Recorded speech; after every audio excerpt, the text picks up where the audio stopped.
السلام عليكم ورحمة الله وبركاته. شرح بواسطة الزناتي ذا ديفل اي الموقع مزاجات دوت كوم والموقع الحصري دوت كوم. الشرح طبعا بمزرعة سعيدة، ازاي نجيب سمات خارق وازاي نجيب اللي ودى الوثائق الخارق. زي ما انتم شايفين، اول حاجة نفتح اللعبة وبعدين نفتح برنامج تشارلز، بعدين نحرك اي حاجة جوه اللعبة عشان البرنامج يقرأها. كده البرنامج قرأ اللعبة.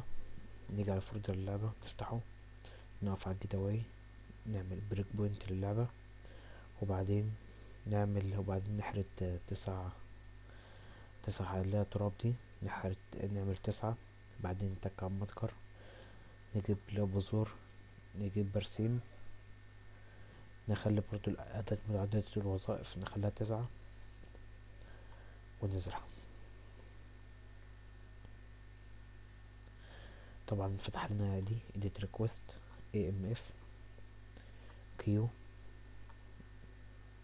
data. نيجي على seed نخليها number ونكتب هنا 314، نتك ونشيل البريك بوينت ونتك execute. نقفل البرنامج، نعمل ريفرش للعبة، تحديث للعبة.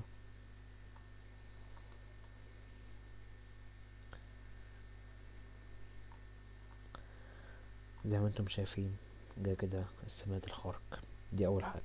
تاني حاجة ازاي نجيب الدلوس الخارق.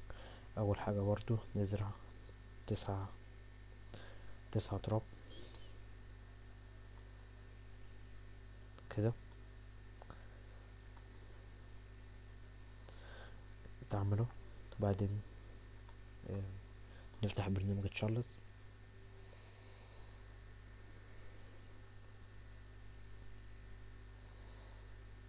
بيفتحه.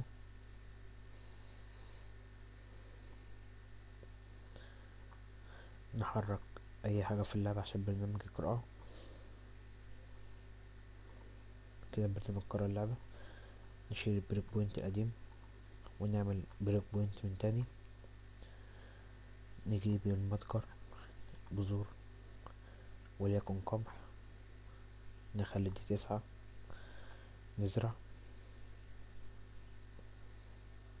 البرنامج يتحول لوحده edit request amf q data c دي نخليها نمبر ونكتب بدل 3 322.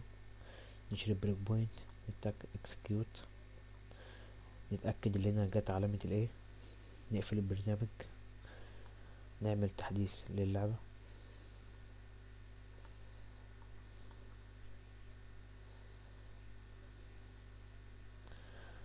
وكده زي ما انتم شايفين دلو خارق، سمات خارق. طبعا كان معكم السناتي ذا ديفل اي من موقع مزاجات دوت كوم وموقع حصري دوت كوم. شكرا.